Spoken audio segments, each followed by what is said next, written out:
கோபி செய்கிற வேலை எல்லாமே வந்து ஒரு மாதிரி மட்டமான வேலைகள் அப்படிங்கிறத நம்ம ஏற்கனவே பல தடவை பேசியிருக்கோம். அதாவது ரீசெண்ட் டைம்ஸில் அவர் வந்து முழு வில்லனாக அவரை காமிக்கணுங்கிறதுக்காக அவர் செய்கிறது, அவர் பிளான் பண்ணுறது, தன்னோட சொந்த பையன்கிட்ட வந்து வேலை கிடைக்கும்னு போய் சொல்கிறதாகட்டும், இல்லை வந்து பார்த்திங்கன்னா எழில் அவங்க அம்மா உள்ளே வரக்கூடாதுன்னு சொல்லிட்டு அவருடைய வாழ்க்கையோட ஒரு முக்கியமான நாளில் அவரை வந்து கண் கலங்க வச்சு அவரை மனசுடைய வச்சு இவ்வளோ பெரிய விஷயத்தை கிடச்சிருக்குன்னு சந்தோஷம் கூட பட விடலை. இதெல்லாம் என்ன ஒரு அப்பாங்கிறது தெரியல. இது நல்ல இப்போ இந்த ஷெஃப் ஆனந்த் வந்து ஒரு அவருடைய மகளுக்கு ஒரு விஷயம் நடந்தோடனே மாறி அவர் வந்து பாக்கியாவுக்கு சப்போர்ட் பண்ணி எல்லா உண்மையும் சொல்லி அப்ரூவராக மாறிட்டாருங்கிறத நமக்கு இப்போ தான் ரிவீல் பண்ணுறாங்க. பரவாயில்ல அப்படின்னு நம்மளே வந்து நினைக்கிற அளவுக்கு. ஸோ இப்போ தான் என்ன பண்ணுறாங்க அப்படின்னா வந்து பாக்கியா கடும் கோபத்தோட கடை அப்படின்னு கிளம்பி நேராக போய் இப்போ கோபியோட வீட்டில் போய் விட்டு வெளுன்னு வெளுக்க போகிறாங்க அப்படிங்கிறது நம்மளோட எதிர்பார்ப்பு. இதுக்கு முன்னாடி முதல்ல பாக்கியாவுக்கு கோபியும் ராதிகாவும் ஒரு அஃபேரில் இருக்காங்க, ஒரு உறவில் இருக்காங்கன்னு தெரிய வந்த போது நம்ம வந்து அப்பாடா அப்படின்னு பீக்கான டைம் தான் பாக்கியலட்சுமியில் வந்து ஒரு மாற்றுறது. அப்பயுமே வந்து பார்த்திங்கன்னா இழுத்து அடித்தாங்க.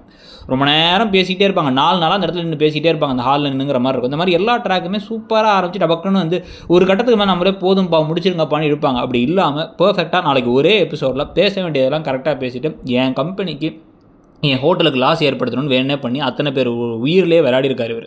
அதனால் 11 லட்ச ரூபா காசை எனக்கு ஆன டேமேஜை இவர் கொடுத்துடணும். கொடுத்தா நான் கேஸ் போடாமல் இருப்பேன். இல்லை அப்படின்னா வந்து என் பிள்ளைங்களோட அப்பான்னு கூட படம் பார்க்க மாட்டேன், கேஸ் கொடுத்துருவேன். கம்பி என்ன வேண்டியதான், அது நீங்கள் உங்கள் கையில் தான் இருக்குது அப்படின்னு ராதிகாவை பார்த்து இவ்வளோ கேவலமான ஒருத்தர் தான் நீங்கள் சூஸ் பண்ணியிருக்கீங்க, ஃப்ரெண்ட்ஷிப்போடு அதிகமாக சூஸ் பண்ணது இவர் தான் அப்படிங்கிறத சொல்லிட்டு வரணும். அப்போ தான் வந்து அவங்க ஒரு பலார்னு விட்டு அசிங்கமாக இல்லை உனக்கு அப்படின்னு கேட்கறதுக்கான வாய்ப்புகள் இருக்குது. ஸோ என்ன நடக்கும் அப்படிங்கிறத பொறுத்து இருந்து பார்க்கலாம். நீங்கள் என்ன நினைக்கிறீங்க, சீரியல் இப்போ எப்படி போகுதுன்னு நினைக்கிறீங்க, என்ன எதிர்பார்க்குறீங்கிறத சொல்லுங்கள். Thank you.